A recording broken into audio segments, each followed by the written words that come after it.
Querida iglesia, buenas noches y bienvenidos nuevamente a nuestro estudio de media semana. Vamos a continuar en nuestro estudio de Jeremías. Esta noche estamos en Jeremías capítulo 9.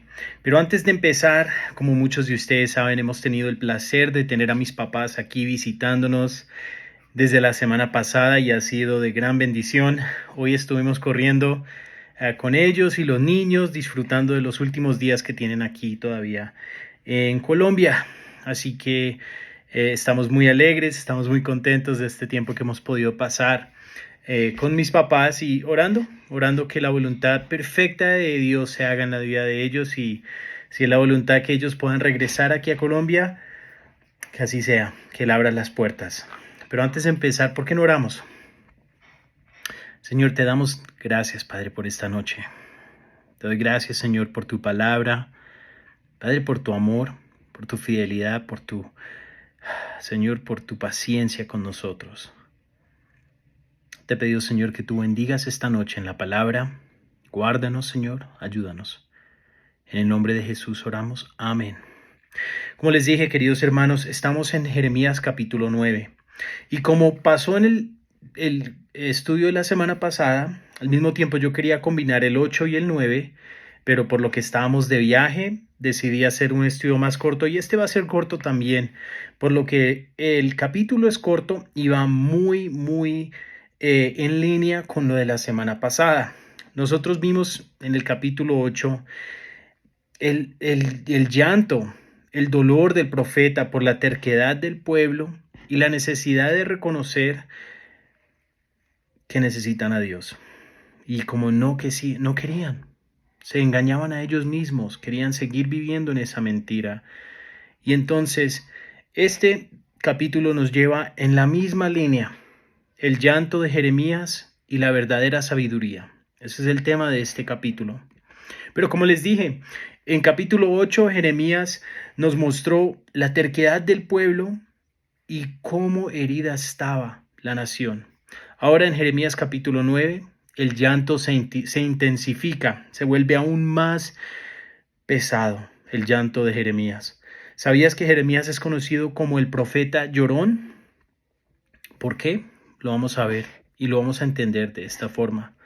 Primero que todo, él llora por la condición del pueblo, por la situación. Él denuncia la corrupción moral y espiritual. Y también señala la verdadera gloria que no está en la sabiduría humana, sino en conocer al Señor.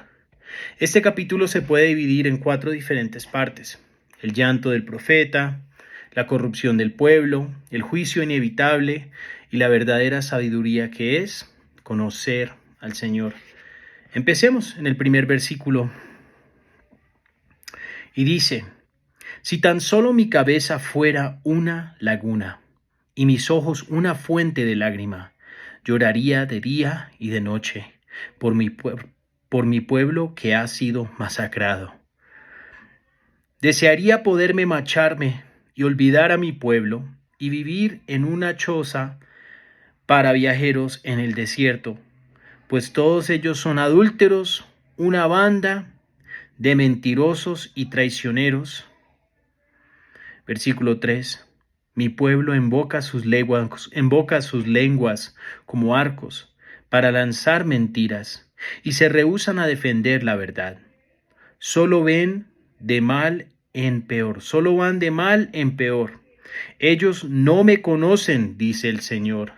Entonces, lo que nosotros podemos ver en estos primeros 3 versículos es ese llanto de Nehemías, esa tristeza tan profunda. Jeremías en el primer versículo desea tener lágrimas infinitas para poder llorar por su pueblo, para poder sentir más y más tristeza por ellos. Pero hoy en día nosotros vivimos en un tiempo donde realmente no nos importa mucho el estado de otras personas. Quizás si no son familia o no son personas cercanas, realmente no nos vale nada si ellos conocen al Señor. Pero mira el corazón de Jeremías, refleja el corazón de Dios por los que están perdidos, por los que aún no lo conocen. Jesús, el Señor, llora por ellos, llora por su pueblo, llora por aquellos que aún no lo conocen. Pero en el versículo 2 es interesante que Jeremías anhelaba huir al desierto para escapar de su pueblo infiel y corrupto. Y triste, pero muy cierto, que la situación en Jerusalén estaba tan terrible, que el ministerio de Jeremías era tan pesado, que el pobre hombre quería salir corriendo. Y cada uno de nosotros, yo creo que saldríamos corriendo en esa misma situación. No creo que tendríamos la fuerza de decir, aquí voy a seguir, aunque nadie me quiere, aunque nadie quiere escuchar, aunque todos me odian, y aunque todos siguen mintiendo y viviendo. Yo creo que la gran mayoría de nosotros nos hubiéramos aburrido y decir, ya de aquí me voy. Esta gente ya no vale. Pero mira el corazón de Jeremías, que aún deseando huir, fue fiel y obedeció al Señor. Pero aquí vemos que el pueblo en el versículo 3 va de maldad en maldad, rechaza a Dios y no quieren conocerlo. Entonces, ellos no me conocen, dice el Señor, dice el Señor. Nosotros sabemos aquí, hermanos, que a veces el siervo de Dios sufre tanto que desea huir, pero Dios lo llama a quedarse y anunciar la verdad. Disculpa. Como les dije, hermanos, Jesús también lloró al ver Jerusalén. Lo vemos en Lucas capítulo 19, que él lloró por su pueblo, porque se habían apartado y olvidado del Señor, y ellos no conocían al Señor. Y es muy triste. Pero algo que nosotros debemos también entender y aprender de esta corta sección, los primeros 3 versículos, es: ¿te importa cuando hay gente a tu alrededor que no conocen al Señor? ¿Te importa lo suficiente como para llorar por ellos? ¿Como para orar por ellos? ¿O estás tan preocupado por tus intereses, por lo que está pasando en tu vida, que ellos no te valen nada? Ese no es el corazón de Dios. Y ese no es el corazón que Dios tiene, que Dios quiere que nosotros tengamos. Como cristianos debemos mirar a la gente con los ojos que Dios los mira, mirarlos en amor, orar por ellos. Continuemos. Versículo 4. Cuidado con tu vecino, ni siquiera confíes en tu hermano, pues un hermano saca ventaja de su hermano. Y un amigo calumnia a su amigo. Wow, este versículo para mí es un poco fuerte, porque ese es el estado tan triste de sociedad que han llegado, donde ni siquiera entre familia podían confiar el uno con el otro. Y algo que yo me he dado cuenta viviendo aquí en Colombia, en este último año que hemos estado aquí, es que en nuestra cultura colombiana tenemos algo que cada uno de nosotros hemos aceptado como naturaleza humana, como algo normal, como algo muy común, como esa es la vida, así son las cosas. Y yo creo que por lo que todavía vengo de un lugar diferente, he tenido esa perspectiva extranjera, donde me duele tanto que nosotros como colombianos hemos aceptado esta cosa tan fea. Y es que por alguna razón, si tú puedes tomar ventaja de alguien, lo vas a hacer. Si vas a comprar, si le vas a vender a alguien un carro y le puedes sacar más plata, pues sácale un poquito más plata. Y me entiendes, como que es un sentido como muy, no sé cómo decirlo en español, como aventajado, como que estás tratando de sacarle a todo el mundo y aprovecharse. Y lo cierto es que hay un dicho aquí muy popular que dice: el vivo vive del bobo. Y lo triste es que esa es la mentalidad y el pensamiento del pueblo hoy en día, que tenemos que buscar cómo hacerle el mal a otra persona, cómo yo ganarme unos pesitos más, así sea que lo tenga que tumbar, así sea que lo tenga que robar, lo voy a buscar, cómo aprovecharme. Pero mira lo que dice el versículo: cuidado con tu vecino, ni siquiera confíes en tu hermano, pues un hermano saca ventaja de su hermano. Qué triste eso.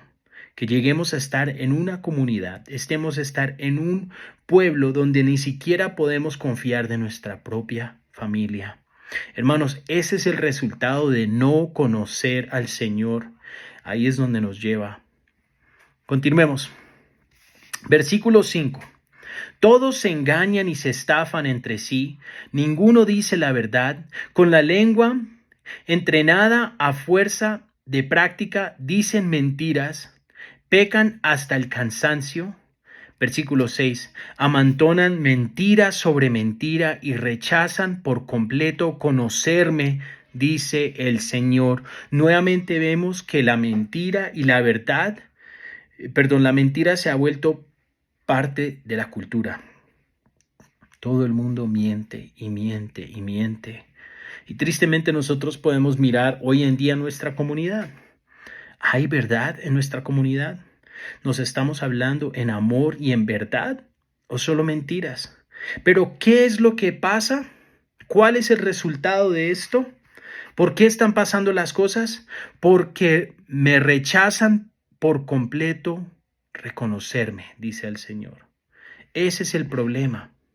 Dios anuncia, en este versículo, vemos que viven rodeados de mentira, de engaño, y que niegan conocer a Dios. Y eso es lo que va a pasar cuando negamos conocer a Dios.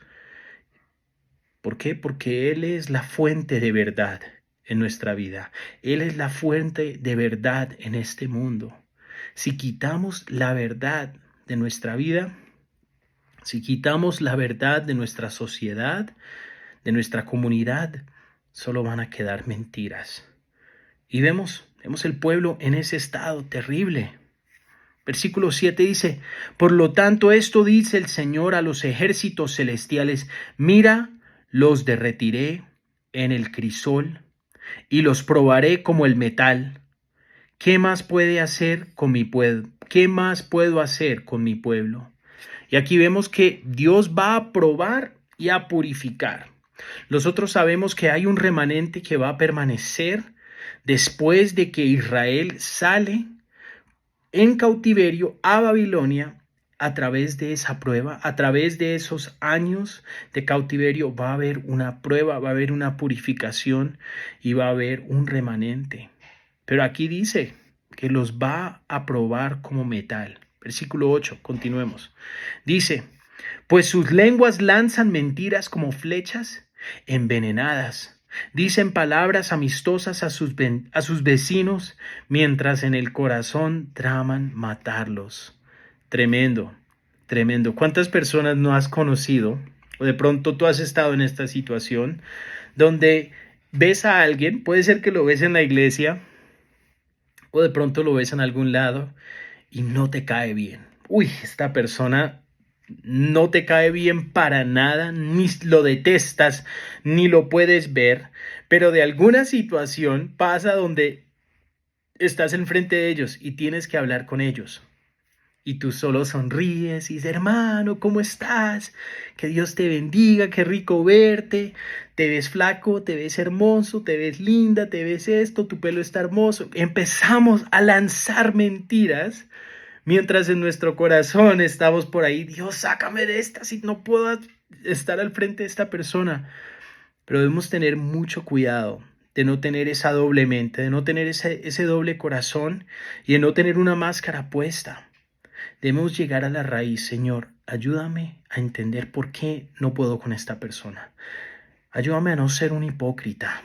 Ayúdame a no ser una persona falsa, sino de amar y de perdonar y de poder enfrentar diferentes personas sinceramente, buscando siempre, siempre restauración. Restauración. Eso es algo que para mí ha sido tan especial aquí en Colombia. La restauración y la reconciliación.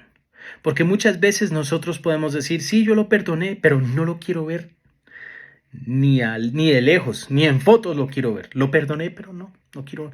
La perdoné, pero uy, no me cae tan mal. Pero todavía estamos cargando cosas. Y qué triste, porque eso nos puede llevar a lanzar mentiras con nuestras lenguas, cuando debemos pedirle al Señor que nos ayude a ver la raíz de ese problema y a buscar reconciliación, restauración. Y eso viene conociendo al Señor. Eso viene poniendo al Señor en el centro de nuestras vidas, pidiéndole a Él que nos dé su espíritu, que nos ayude, que nos dé sabiduría. Y Él nos va a dar las fuerzas de poder enfrentar personas aún difíciles. Versículo 9. ¿No habría de castigarlos por eso, dice el Señor? ¿No habría de tomar venganza contra semejante nación? Dios aquí pregunta algo muy simple y muy sincero, donde dice, ¿no debería castigar mi pueblo?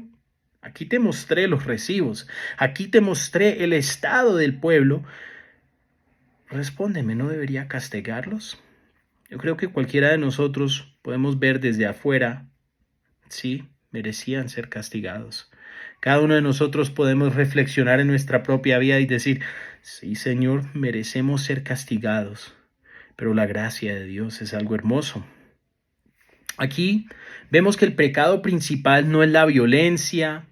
Aquí vemos que el pecado principal no es el robo, no es el asesino. El pecado principal aquí es negar a Dios.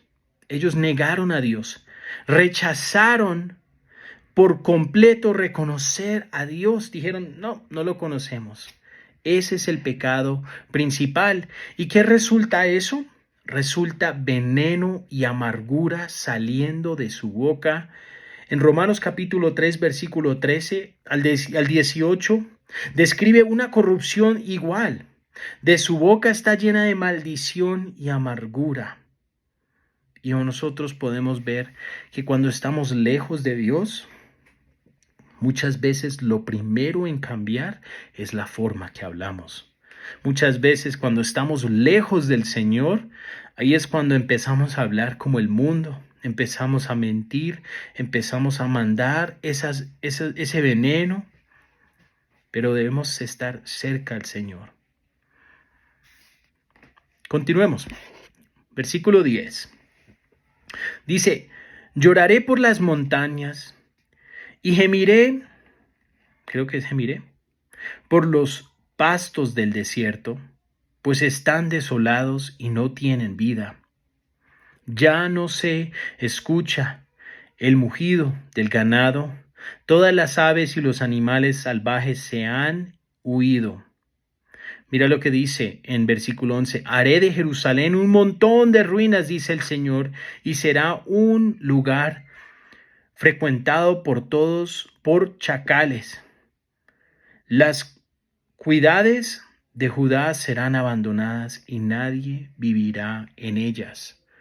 Jeremías aquí lamenta los montes desolados, los pastizales sin las ovejas, sin los animales, pero también vemos que Jerusalén será destruida y convertida en ruinas. Hermanos, aquí lo que estamos viendo es el juicio inevitable, casi de la misma forma que fue explicado en el capítulo 8. Continuemos y dice, versículo 12, ¿quién tiene suficiente sabiduría para entender todo esto? ¿Quién ha sido instruido por el Señor y puede explicárselo a otros? ¿Por qué he estado tan arruinada esta tierra que nadie se atreve a viajar por ella? El versículo 13 dice, el Señor contesta, esto sucedió porque mi pueblo abandonó mis instrucciones y se negó a obedecer lo que dije. Ese es el resultado. El pueblo se negó, dejaron la ley de Dios. Versículo 14. En cambio, se pusieron tercos y siguieron sus propios deseos y rindieron culto a la imagen de Baal, como les enseñaron sus antepasados. Versículo 15. Así que ahora esto dice el Señor de los ejércitos celestiales, Dios de Israel, mira, los alimentaré con amargura y les daré veneno para beber. Les daré veneno para beber. Los esparciré por todo el mundo a lugares que ni ellos ni sus antepasados han oído nombrar, aún allí los perseguiré con espada hasta que los haya destruido por completo. Hermanos, aquí lo que vemos nosotros, vemos el resultado. Dejaron la ley, se alejaron del Señor, rechazaron conocer al Señor, siguieron los deseos de su corazón y los ídolos de su padre. Y muchas veces cuando nosotros vemos en el versículo 14 donde decía, siguieron los deseos de su propio corazón, de sus propios deseos, muchas veces nosotros hemos escuchado el dicho de decir, sigue tu corazón, escucha tu corazón. No te vas a equivocar si tú solo escuchas tu corazón. Claramente eso fue lo que hizo el pueblo de Israel, escuchó su corazón. Y lo que nosotros sabemos, que un corazón apartado de Dios es lleno de pecado. Un corazón apartado de Dios solo nos va a guiar a caminos de la muerte y del pecado y de dolor. Y vemos el resultado. Vemos este juicio que nuevamente ha sido proclamado por el Señor, por su pueblo. ¿Por qué? Porque el pecado trae desolación, trae amargura y trae dispersión. Como les dije, creo que el mismo versículo lo dije la semana pasada en Gálatas 6:7. No se dejen engañar. De Dios nadie se burla. Lo que uno siembra va a cosechar. Y aquí vemos en el versículo 17 el llanto del pueblo. Al escuchar este juicio, al conocer lo que ya cuando es muy tarde vemos el llanto de Jerusalén. Mira lo que dice el versículo 17. Esto dice el Señor de los ejércitos celestiales. Piensa en todo esto y llama a las que se les paga por llorar. Manda a traer a las mujeres que lloran en los funerales. Increíble esto porque el Señor ordena llamar estas mujeres que lloran profesionalmente. ¿Por qué? Esto muestra cómo de serio es el duelo. Ahora, no sé si ustedes han visto esto, pero este es un servicio que aún hoy en día lo hacen. Si de pronto tú de pronto quieres que la gente llore en tu funeral, pero no fuiste una buena persona y te das cuenta que realmente no van a llorar nadie por ti, tú puedes contratar a estas personas, pagarles antes de que te mueras, y cuando te mueres vienen y gritan y se tiran y hacen un escándalo gritando, ¿por qué se murió? Pero son actores que han sido pagados. Pero en la cultura hebrea en este tiempo era un símbolo de gran tristeza. Como decir, los llantos míos no son suficientes, necesito a 10 más que vengan a llorar conmigo para poder expresar esta tristeza que yo tengo. Eso es lo que Dios está diciendo, que necesita más personas para expresar la tristeza y la seriedad del castigo que viene por su pueblo. Versículo 18 dice, rápido, comiencen a llorar, que las lágrimas fluyan de sus ojos. 19, escuchen a los habitantes de Jerusalén llorando, desesperados, diciendo, estamos arruinados, estamos totalmente humillados, tenemos que abandonar nuestra tierra porque derribaron nuestras casas. Escuchen ustedes las mujeres las palabras del Señor. Abran sus oídos a los que tienen que decir. Enseñen a sus hijas a llorar, a gemir. Enseñen unas a otras a lamentarse, pues la muerte se ha deslizado a través de nuestras ventanas y ha entrado a nuestras mansiones y ha acabado con la flor de nuestra juventud. Los niños ya no juegan en las calles y los jóvenes ya no se reúnen en la plaza. Sí están llorando, sí están tristes. El clamor del pueblo es, hemos sido devastados, nuestra vergüenza es grande, hemos sido humillados completamente. Cuando dice que las madres deben enseñar a sus hijas a llorar, pues la tragedia alcanza a todos. Cuando vemos que los niños ya ni juegan en la calle, vemos que la tragedia y el castigo afecta a todos. Y eso sigue cierto hoy en día, hermano. El pecado afecta a todos. Muchas veces nosotros pensamos que nuestro pecado solo nos afecta a nosotros. No, a mí yo no le estoy haciendo nada a nadie, esto es mi cosa. Pero lo que no sabemos es que afecta a nuestros hijos, afecta a nuestra pareja, nuestro pecado afecta a muchas personas más que a nosotros mismos. Pero nosotros también vemos aquí que la muerte ha entrado por las ventanas, quitado a los hijos y a los jóvenes, quitado la juventud, quitado vida. Y el versículo 22 dice, esto es muy fuerte, el mismo versículo que vimos en el anterior capítulo, donde dice, esto dice el Señor, se esparzarán cadáveres a través de los campos como montones de estiércol. Nada quedará, no quedará nadie para enterrarlos. Y como lo explicamos la semana pasada, el entierro para los judíos es algo muy importante, donde ni siquiera creman los cuerpos hoy en día. ¿Por qué? Porque ellos están esperando ser levantados nuevamente, despertarse nuevamente, resucitados nuevamente. Así que para ellos el entierro era muy importante. Cuando un cuerpo era enterrado no podía escarbar, no podía ser sacado de nuevo de la tumba. Pero aquí vemos que no va a quedar nadie para enterrarlos. Qué terrible, terrible eso. Entonces, lo que nosotros podemos ver, cuando el pueblo rechaza a Dios nuevamente, la vida pierde el valor. ¿Y qué queda? La muerte es lo que gobierna. La muerte es lo que gobierna. Pero entonces estos son los últimos versículos, vamos a ver la sabiduría verdadera, conocer al Señor. Mira lo que dice el versículo 23.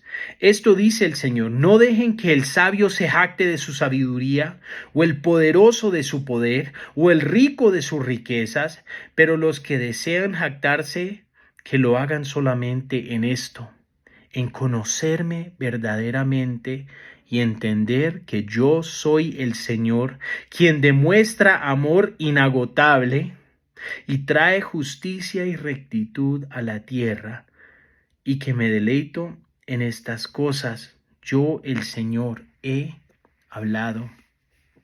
Hermanos, versículo 23 nos dice que el sabio no debe gloriarse en su propia sabiduría, ni el fuerte en su propia fuerza, ni el rico en sus riquezas. Pero ¿qué es lo que nosotros hacemos? Es muy interesante porque aquí nosotros somos, no sé, en Colombia somos un pueblo muy clasista, donde nos gloriamos mucho en nuestra inteligencia, donde, uy, este man tiene más títulos, este man es un duro, este man inteligente, este sacó este porcentaje de esto, siempre nos gloriamos, ¿cierto? En la salida, uy, este man es re rico, tiene tanto dinero, mira, es que tiene esto y esto y esto, o mira esta casa, o mira este carro y todo, y nos gloriamos. Aquí nos gusta gloriarnos mucho en las cosas de este mundo, en las cosas físicas. Pero lo que el Señor nos dice que ninguno de nosotros nos debemos gloriar en esas cosas, sino que la verdadera gloria viene, versículo 24, la única verdadera gloria es en conocer al Señor, quien se deleita en amor, justicia y rectitud. Conocer al Señor. Qué bonito es eso. Saber de que lo más importante en esta vida es que conozcas a Dios, que lo conozcas como tu Señor y Salvador, que lo aceptes en tu corazón, que lo sigas, que lo ames, que lo obedezcas. Qué bonito eso. Y nosotros continuamos aquí en este versículo 25, donde dice, se acerca la hora, dice el Señor, cuando castigaré a todos los que están circuncidados en el cuerpo, pero no en el espíritu. Me encanta este versículo, porque habla que es más importante seguir al Señor, amar al Señor en verdad y en espíritu, que solo hacerlo afuera, con apariencias, con religiosidad, con obras. ¿Dónde está tu corazón? ¿Estás cerca del Señor o lejos del Señor? Eso puede decir que tú puedes ser como ellos, parte del pueblo circuncidado. Puedes haber cumplido con todas las cosas físicas, puedes haber cumplido con todos los requisitos físicos, pero tu corazón está lejos del Señor. Versículo 26. A los egipcios, a los edomitas, a los amonitas, a los moabitas, a la gente que vive en el desierto en lugares remotos, sí aún a la gente de Judá. Igual que todas estas naciones paganas, el pueblo de Israel también tiene el corazón incircunciso. Nuevamente vemos que su corazón estaba lejos del Señor. Su corazón no estaba cerca del Señor. Y me encanta esto porque cuando lo que nosotros podemos ver es que conocer a Dios no es solo información, porque hay muchos que conocen de Dios, pero no conocen a Dios personalmente. ¿Sabes qué es conocer a Dios? Conocer a Dios es transformación. No solo información, sino transformación. Transformación. Juan capítulo 17, versículo 3 dice, y la manera de tener la vida eterna es conocerte a ti, el único Dios verdadero, y a Jesucristo a quien tú enviaste. Y me encanta, porque no hay mayor privilegio de ser conocido por Dios y de conocerlo a Él de una forma personal. No hay nada que vale más que de ser conocido por Dios y de tener una relación personal y de conocerlo a Él. Y de conocerlo a Él. Versículos 25 y 26 terminan con una advertencia.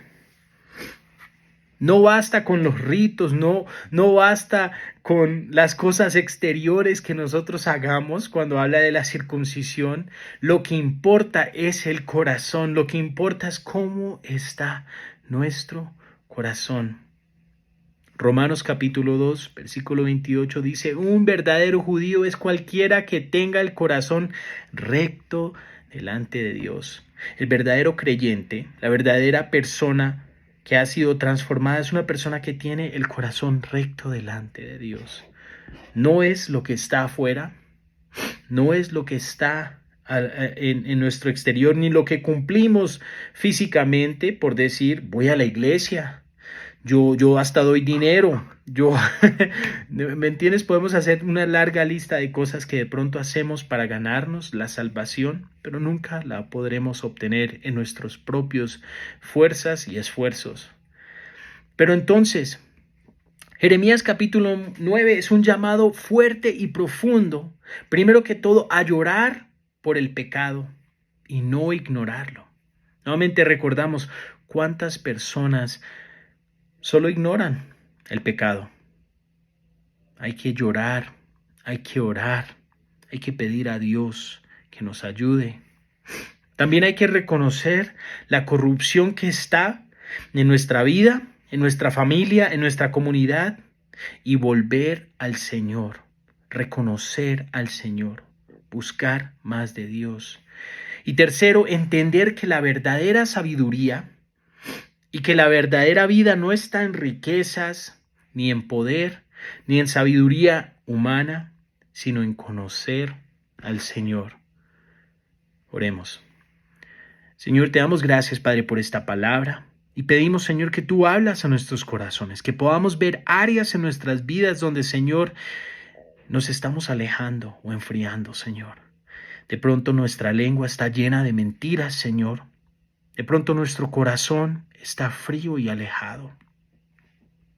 De pronto no nos importa si nadie más está en pecado o si nadie más está lejos de ti y estamos solo enfocados en lo nuestro. Ayúdanos, Señor, a tener un corazón como Jeremías, un corazón que lamentaba, un corazón que lloraba, un corazón que sufría al ver a otras personas sufriendo, Señor. Danos un corazón sensible.